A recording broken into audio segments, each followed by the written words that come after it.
മനുഷ്യന്റെ മനസ്സിലേക്ക് ഒരിക്കലും വരാൻ പാടില്ലാത്ത, അള്ളാഹുവിന് അത്രമേൽ വെറുപ്പുള്ള ഒരു സ്വഭാവമാണ് അഹങ്കാരം എന്ന് പറയുന്നത്. കിബ്ർ എന്ന് പറയും. അഹങ്കാരം എന്നാൽ അള്ളാഹുവിൻ്റെ നിയമങ്ങളെ അനുസരിക്കാൻ നമ്മൾ മടി കാണിക്കുന്നതിനാണ് അഹങ്കാരം എന്ന് പറയുന്നത്.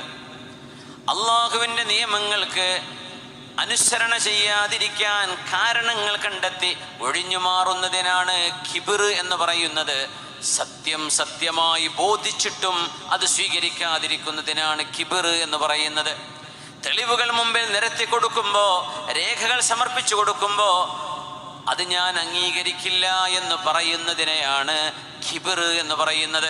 ഒരു പ്രശ്നപരിഹാരത്തിന് മഹല്ല് ജമാഅത്ത് ഇടപെടുമ്പോൾ നിങ്ങളിത് ഇടപെടണം, സ്വീകരിക്കണമെന്ന് മഹല്ല് ഭാരവാഹികൾ വന്ന് പറയുമ്പോൾ, ഇനി നിങ്ങളല്ല നിങ്ങളുടെ വല്ലിപ്പമാര് വന്ന് പറഞ്ഞാലും ഞാനിത് സ്വീകരിക്കൂല എന്ന് പറയുന്ന നിലപാടിനെയാണ് കിബ്ർ എന്ന് പറയുന്നത്.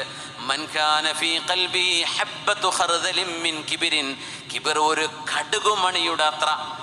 കടുകുമണി പെണ്ണുങ്ങൾ ആലോചിച്ച് നോക്കൂ. നിങ്ങൾ വറവെടുക്കുമ്പോൾ കടുകുമണി എത്രയാ കോരി നമുക്ക് പോലും എണ്ണ അറിയില്ല. അതിലൊന്ന്.